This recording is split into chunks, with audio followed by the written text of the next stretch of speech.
Welcome to another episode of last week's Comics Today. It's a somewhat smaller week of comics for me, and this is a weird week, so I don't know how much I have to say about any of these, but let's jump right into it. So the first issue I have here is Firepower 15, Kirkman and Samney. I imagine this reads very well like Invincible and Walking Dead as trades. This is between big action sequences, but there's two brilliant scenes in here. After Owen's ex-girlfriend meets his wife and then meets his children. Brilliant scenes.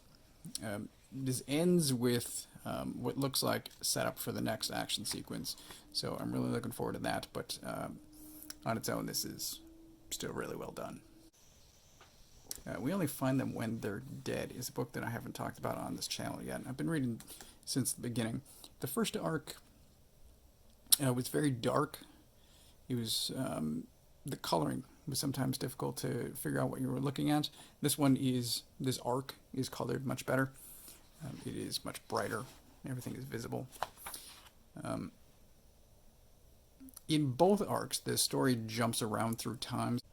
Unless you're paying attention to all of the dates, like here, it can be difficult to know exactly when you are in the story. So it's enjoyable, but it's also sort of difficult. Black Hammer Reborn so far still isn't as good as previous Black Hammer series. This does explain some things.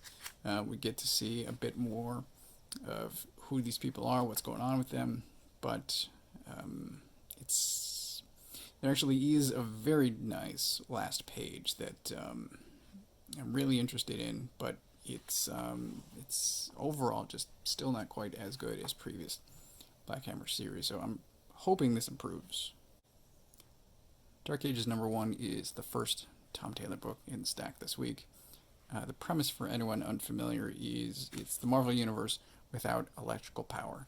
So this issue explains the how and why, which is interesting if ridiculous. There is So Apocalypse was in the preview pages. He's on the last page with a set of characters that I am very curious about the story, how and why they are there. But this is pure setup. It explains the how and why. There's no electrical power, and then it jumps forward in time. So I think the rest of the series will take place then, probably with some flashbacks to explain what's happened in the intervening years. So far, I'm interested. I'm in. So this is the final issue of The Many Deaths of Laila Starr. I really enjoyed the series overall. It's hard to talk about anything specifically in this issue without spoiling previous issues, so I'll talk about the series in general, being about this is Death. She gets fired from her job in the first issue because a human is going to create or invent immortality. So she gets sent to Earth and then dies multiple times, and it's about what happens to her as well as the human that does invent immortality. It's really well done. It's fantastic art. I enjoyed this very much. So this is the second Tom Taylor. I went over the first issue in the series last week, and I enjoyed that thoroughly. This one I don't think was as good. There's both a coincidence in this that I hope isn't the coincidence that it on the surface appears to be, and there's also a very stupid secret identity. I'll probably give this till issue 5 or 6, see if it gets better. But yeah, this one's kind of a letdown compared to the first issue. So for being issue 5 of 6, Infinite Frontier is not as far along as I think it should be in telling its story.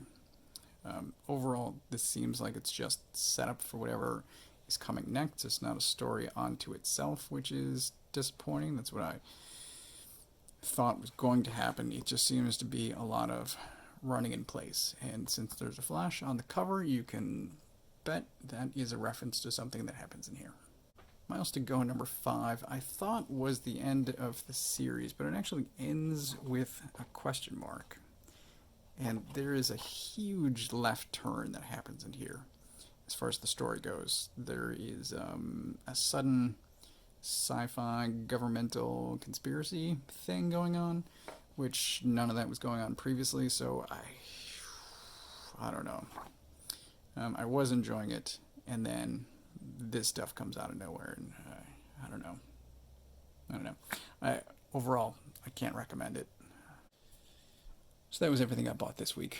I hate to end on kind of a downer, but that's just overall what was going on this week. No real stand-up books this week, no must-haves that I recommend. Things definitely happened. There was some good stuff. It's just none of it was really stand out above anything else. If you think there's anything that I should be reading, please leave a comment below. If you have anything to say about any of these books, also leave a comment below. Or don't forget to like, subscribe, and if you are looking for any comics, if you need to find a comic shop in your area, you can use this URL.